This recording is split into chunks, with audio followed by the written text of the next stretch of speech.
Hello again, everyone. Edwin Learnard back once again.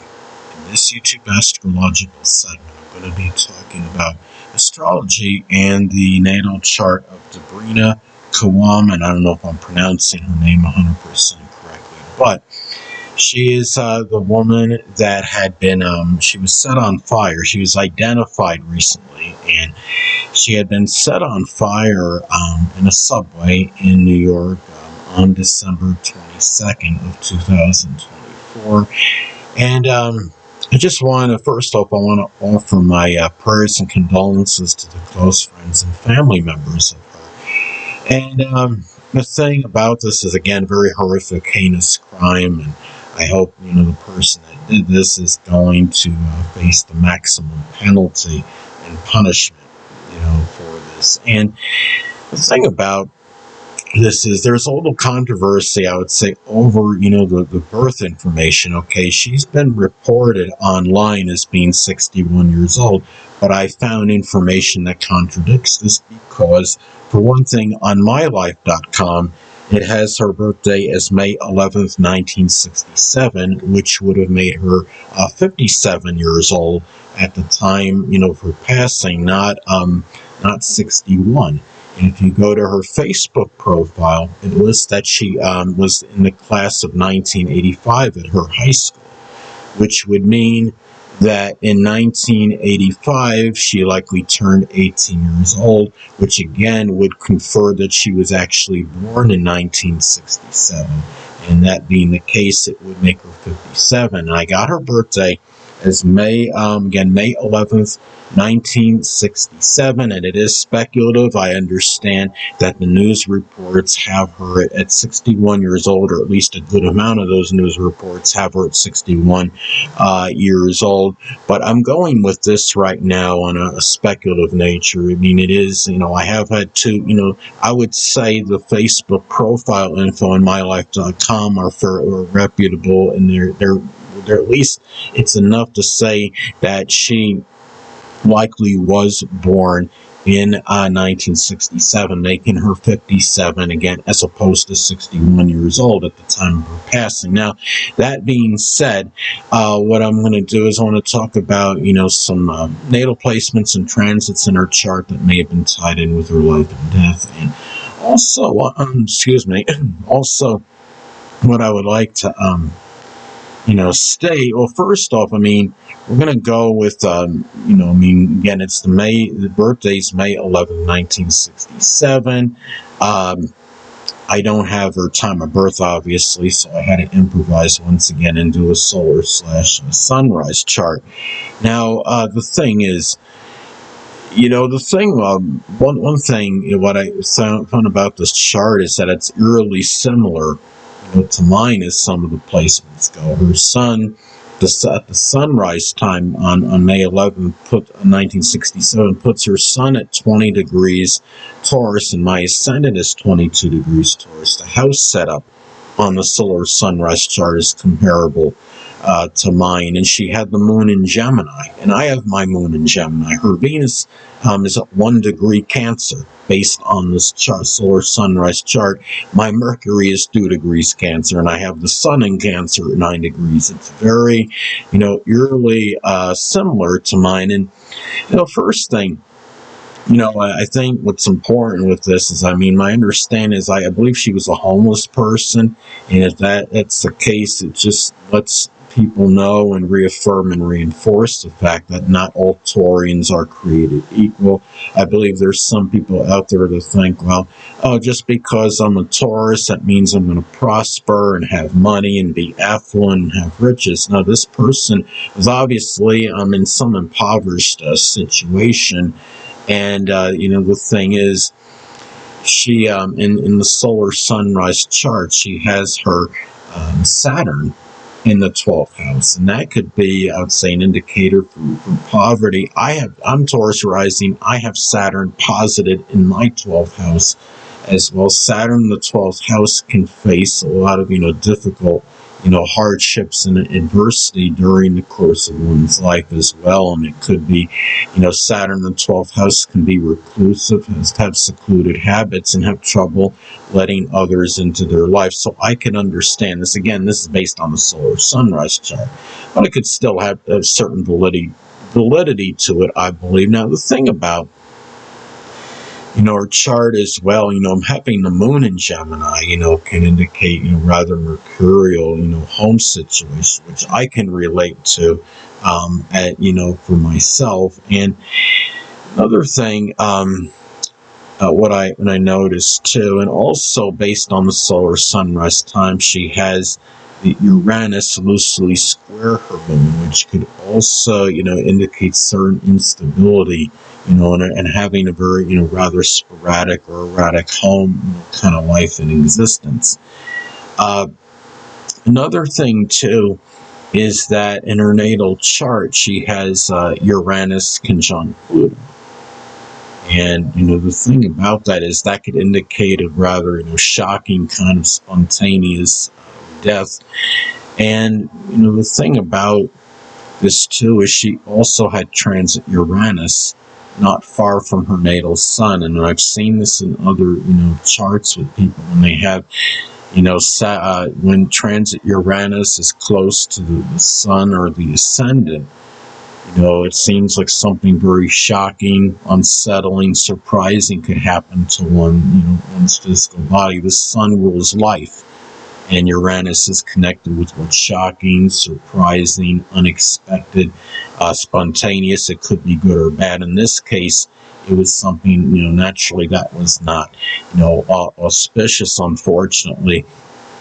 And the thing about this too is she also had, at this time, based on this chart, she had transit Neptune, conjunct her natal Chiron.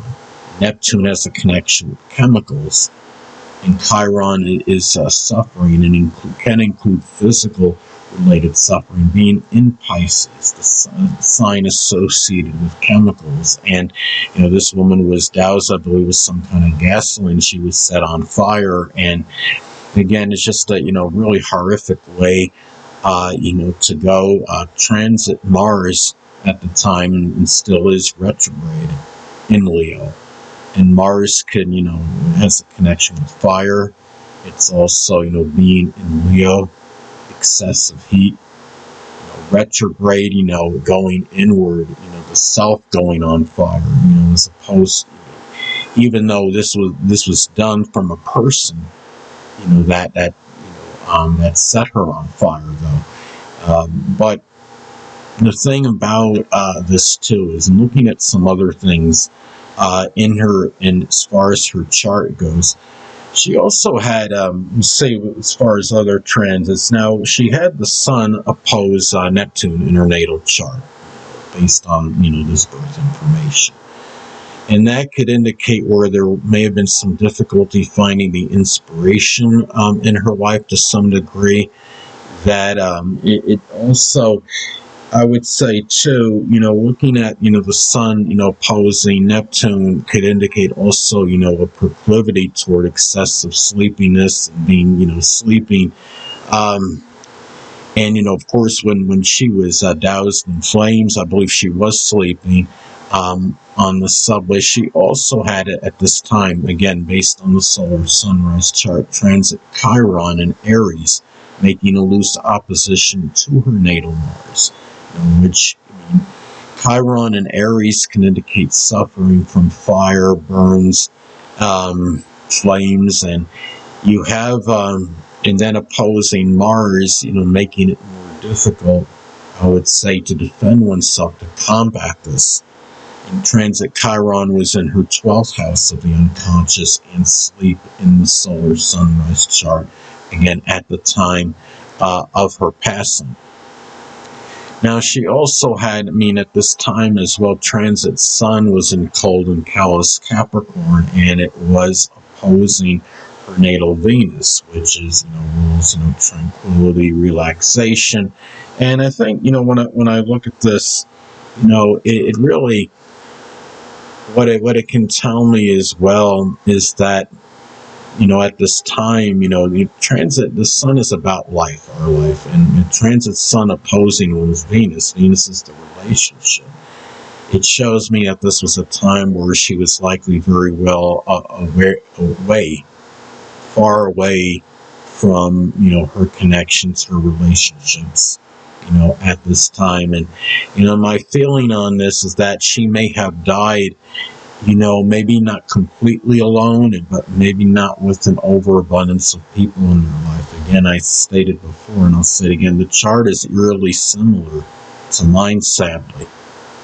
And the thing about, this chart, it does show me, as far as, the 12th house energy, the Saturn in the 12th house, especially Venus, Sun, and Taurus, there's just probably she didn't have an overabundance of people in her life. I don't know, Moon in Gemini, I stated before, can have a mercurial home situation, but, the connection with, the home and with family members can be superficial. Is another thing about that.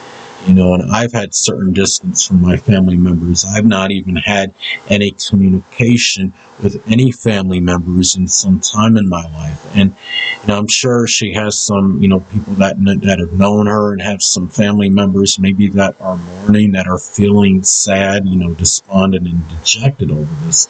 I don't really know how many were figuring prominently in her life scheme, though, at the time of her passing. So, anyway. Another thing I want to get is that transit Mercury was at least in loose opposition to the natal moon placement. Well, again, it's based on the solar sunrise time. And, the moon is about our responses. Mercury actually can have a connection with mischief.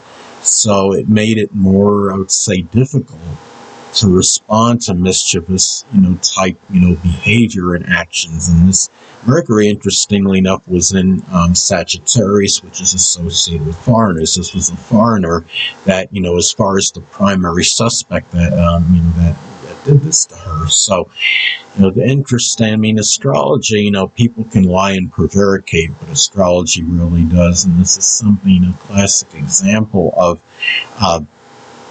this. And I'm just looking to see if there's anything else that I'd like to state, in regards to her chart and her passing. Well, I noticed that on the in the solar sunrise chart, Sagittarius is on the 8th house cusp, which can manifest in, the death might be, in some cases, associated with a foreign country, which wasn't the case here, but may be caused by a foreigner, which is what, apparently what happened in this case. That ruler of the 8th house, Jupiter, falls in the 3rd house, which could suggest, the death being, occurring or transpiring in a short journey. And again, she was on the subway when this transpired.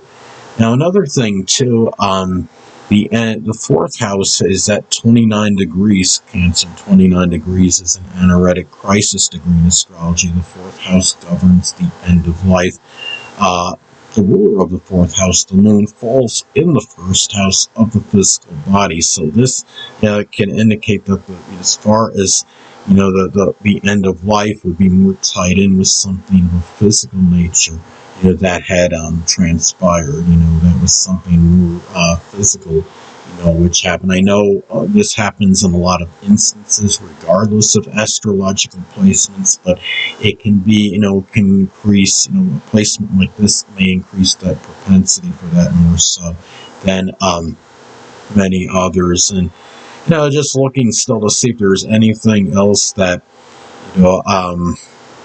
that stands out as far as natal placements or transits that are tied in, perhaps with this passing. Well, another thing that I noticed is that transit Pluto was in the 10th house of the solar sunrise chart, which can indicate, the death gaining, notoriety and recognition, which it did.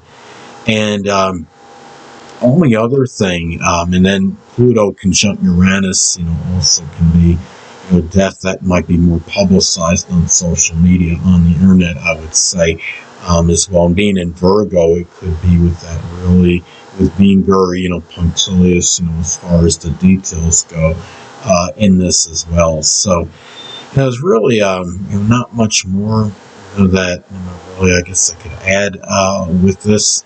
You know, um, as far as anything important that I can point out that's connected with her life and her death. Again, it's just a very sad thing that had to happen and transpire. And I like to state again, I do offer my prayers and condolences to the close friends and family members. This is a way I figure I could kind of eulogize her in a way by making a video on this, that she's not really forgotten. And my feeling is, again, that she probably didn't have a surfeit or overabundance of close friends and family members at this time of her passing. And I could relate to that because, I hardly have anybody in my life. So, I felt more of a pull toward, toward her chart more so than many others in the past. And again, it's understandable looking at a lot of the similarities in her chart